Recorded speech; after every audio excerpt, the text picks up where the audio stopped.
Assalamualaikum warahmatullahi wabarakatuh.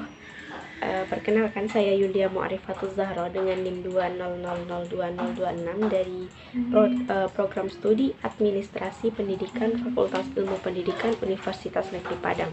Nah, seperti biasanya saya akan membuat video terkait yaitu materi mingguan yang kali ini dengan mata kuliah manajemen humas, yaitu kita berbicara tentang public internal dalam public relation. Masih bersama dengan Bapak Dr. Hanif Al-Kadri, SPD, MPD. Kalau minggu lalu kita sudah membahas tentang public external dari public relation ini. Nah, betapa hebatnya mereka, siapa mereka, betapa sebenarnya masukan-masukan mereka menjadi sesuatu yang sangat dibutuhkan oleh lembaga perusahaan. Bahkan merekalah yang pada prinsipnya itu akan mendatangkan keuntungan besar bagi lembaga atau organisasi. Maka sekarang ini kita akan coba lihat siapa pula public internal dan seberapa pentingnya mereka bagi perusahaan. Seberapa keras arusnya praktisi public relation dalam lembaga atau perusahaan ini menjalin kerjasama dengan public internal ini. Public internal dalam kaitannya menjaga hubungan dengan mereka yang kita sebut sebagai internal public itu sebenarnya adalah kegiatan dari public relation itu sendiri. Kinerjanya atau kerjanya praktisi PR ini untuk apa? Yaitu untuk membangun hubungan dengan para public internal. Siapa saja itu? Yaitu yang pertama itu hubungan dengan karyawan atau employee. Yang kedua yaitu hubungan dengan para pemegang saham atau kita sebut sebagai stockholders. Nah, mustahil kalau kerjasama hubungan ini tidak baik dengan pemegang saham, maka akan gampang untuk mengeluarkan diri atau cabut atau membawa saham-saham yang mereka miliki. Pada kekuatan salah satu kegiatan perusahaan ini adalah ada di tangan mereka, maka akan berbeda cara penanganan atau komunikasi yang dibangun itu dengan para pemegang saham. Begitu juga dengan semua orang yang terlibat di dalam organisasi itu adalah internal public dari perusahaan atau lembaga itu. Dan kita itu menyebutnya pemegang saham itu adalah stockholders. Kalau dengan karyawan semuanya mulai dari level yang paling tinggi sampai level yang di bawah itu yang kita anggap sebagai cleaning service itu tidak memberikan dampak. Justru itu adalah sebuah masalah. Semua orang punya potensi yang besar, sama-sama memberikan pengaruh untuk setiap bagian. Jadi jangan pernah beranggapan satu bagian lebih penting daripada bagian yang lain, atau jangan pernah punya asumsi bahwa bahwa bidang lain itu tidak lebih baik daripada itu. Yang pertama, bentuk-bentuk dalam hubungan dengan karyawan, yaitu adanya komunikasi itu dua arah. Mustahil kalau komunikasi itu hanya satu arah saja. Hanya memberikan garis perintah itu tidak akan memberikan dampak positif bagi produktivitas, bagi proses kinerja yang berjalan di sebuah lembaga atau perusahaan itu akan banyak yang terhalang jika dilakukan komunikasi satu arah. Artinya ketika ada perintah, maka kondisi dimanapun para karyawan itu juga bisa menyampaikan pendapat atau pandangan mereka, kritik maupun saran yang mereka berikan. Nah, praktisi public relation ini akan menampung semuanya. Praktisi public relation sebagai mediator antara pengambil kebijakan dengan karyawan secara keseluruhan.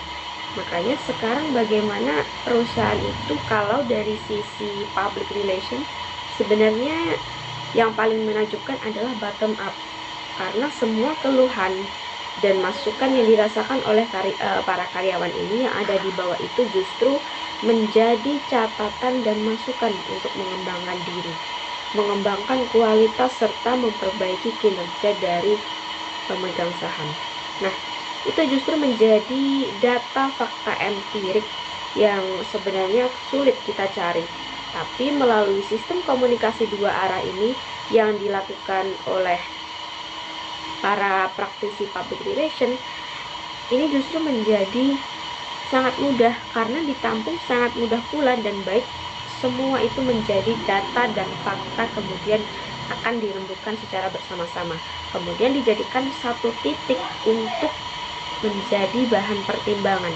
Bagaimana kebijakan-kebijakan, bagaimana sebuah peraturan itu dikeluarkan sehingga benar-benar bisa menjadi atau menginventasikan masukan dari semua masukan.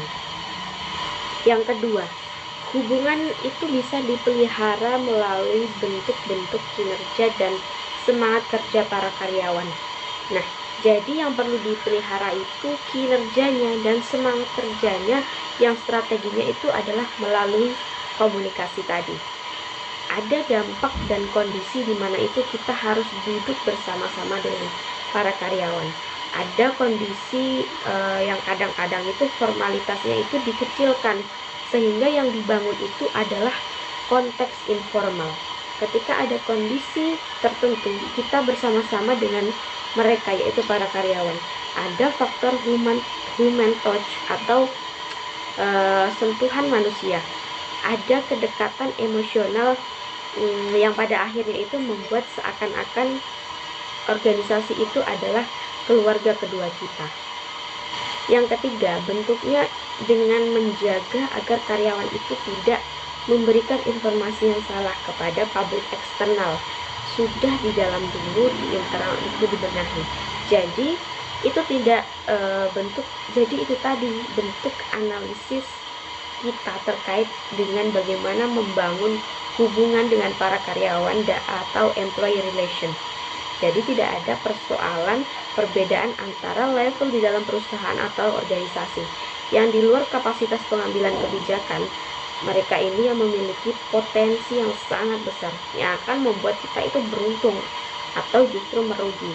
Pengambilan kebijakan itu merupakan, bisa dikatakan sebagai public relationnya sebuah lembaga, yang juga jantungnya lembaga justru ada di pengambilan kebijakan. Nah, dianya ini adalah antara karyawan dan pegawai kebijakan. Itu mereka itu disebut sebagai praktisi public relation untuk membantu ataupun sebagai mediatornya. Sekarang kita akan kaji bagian yang kedua, yaitu terkait dengan pemegang saham. Karena pemegang saham itu juga adalah internal dari public relation, dan mereka itu menempati konteks yang sebenarnya tidak kalah pentingnya dengan para karyawan. Nah, bentuk hubungan dengan yang dibangun dengan para pemegang saham yang mereka itu adalah jenisnya ada banyak. Seperti tadi yang dijelaskan, pemegang saham itu bisa analis jaminan, petugas pengawas, banker, penasihat keuangan atau dan lain-lain sebagainya. Bentuk-bentuk dari hubungan baik dengan mereka atau stockholders relation itu berupa laporan, misalnya laporan tahunan, laporan semesteran, yang sifatnya itu merupakan media utama dari komunikasi antara pemegang saham dengan lembaga atau perusahaan. Nah, laporan tahunan adalah kesempatan untuk melaporkan, karena pemegang saham kadang-kadang dia tidak akan bersama kita setiap hari karena mereka bukan karyawan.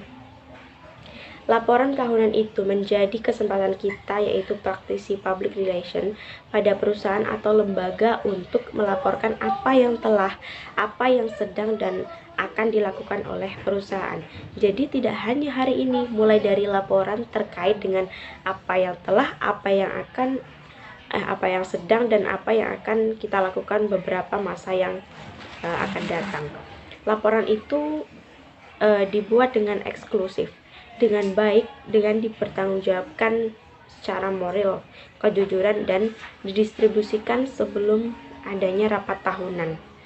Nah, selanjutnya terdapat tujuan dari menjaga hubungan baik dengan para stockholders atau pemegang saham.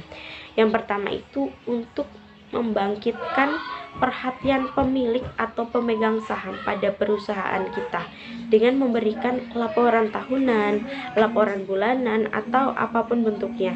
itu akan memberikan respon yang baik, akan membangkitkan perhatian dari pemegang saham. Yang kedua, menciptakan satu pengertian yang sama lebih baik antara perusahaan dan pemilik saham dengan komunikasi finansial, karena ujungnya itu adalah bisnis, ujungnya adalah perhitungan keuntungan. Jadi harus ada kejelasan dan kejujuran, perhitungan dari bagian per bagian dari semua yang sudah disepakati sejak awal.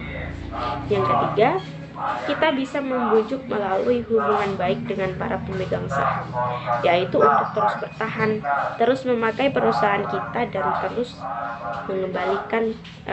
mengajukan pengembalian produk.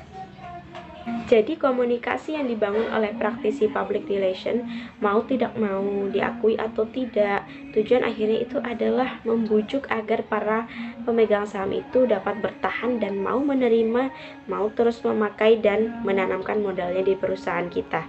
Nah, tujuan yang lainnya itu ada mempromosikan pemilikan saham sebagai subjek investasi jangka panjang dan mengurangi kritik pemegang saham dan lain-lain sebagainya. Tingkat efektivitas dari humas atau praktisi public relation dalam membangun hubungan baik dengan internal publik tadi sebenarnya dipengaruhi oleh beberapa hal. Yang pertama, ada keberadaan pimpinan atau manajer dari perusahaan atau lembaga itu dalam melakukan komunikasi. Yang kedua, dipengaruhi oleh kesadaran sekaligus pengakuan dari pihak-pihak manajemen akan dinilai dan arti penting komunikasi dengan para pegawai, dengan para stockholders atau pemegang saham. Jadi harus ada pengakuan dulu, keyakinan bahwa perusahaan akan sulit berkembang, bahkan akan sulit bertahan ketika produktivitas dari para karyawannya itu tidak baik. Nah, yang membuat produktivitasnya baik itu adalah membangun hubungan komunikasi yang ideal. Bagaimana setiap orang itu dapat merasakan bahwasanya perusahaan itu adalah milik dia, sehingga mereka mau melakukan apapun untuk perusahaannya sendiri. Yang ketiga itu ada dipengaruhi oleh keterbukaan pihak manajemen. Jadi benar-benar alur sentralnya itu di pengambil kebijakan, di gawean pemimpin atau pimpinan. Mereka harus hangat mau terbuka untuk secara periodik menempatkan para karyawan, para pegawai itu bukan orang rendahan yang dipandang nomor sekian, tapi adalah satu kesatuan bagaimana mereka itu dianggap sama di dalam sebuah lembaga atau organisasi. Sehingga yang menjadi titik sentralnya adalah SOP-nya, membangun kinerja sesuai dengan aturan-aturan yang dibuat secara bersama dan disepakati. SOP pun disepakati bersama termasuk oleh pegawai itu sendiri. Nah, kemudian kita lihat ada media-media yang bisa kita gunakan atau manfaatkan sebagai praktisi public relation atau humas dalam rangka menjaga hubungan baik tadi. Yang pertama itu bisa dari jurnal internal. Jurnal internal ini adalah publikasi atau terbitan yang didistribusikan pada anggota atau khalayak di internal pendukung di dalam sebuah organisasi atau lembaga. Yang kedua bisa berupa papan pengumuman, ada kaset video, CCTV, stasiun radio itu sendiri, jaringan telepon internal, kotak saran, insentif bicara, siaran umum maupun rapat. Selanjutnya, apa sih kegunaan dari hubungan internal atau praktisi public relation ini dalam menjalin hubungan baik dengan publik internal? Yang pertama itu adalah untuk melakukan atau membuat penjelasan kebijakan-kebijakan perusahaan yang menampung berbagai macam keluhan. Yang kedua, untuk memelihara keterbukaan. Dan yang ketiga, adanya untuk pengembangan atau penjelasan terkait dengan teknologi baru, sehingga memang butuh waktu dalam pengerjaannya. Baiklah, sekian, terima kasih. Itulah penyampaian materi dari saya. Jika terdapat kesalahan, saya mohon maaf. Saya akhiri. Wassalamualaikum warahmatullahi wabarakatuh.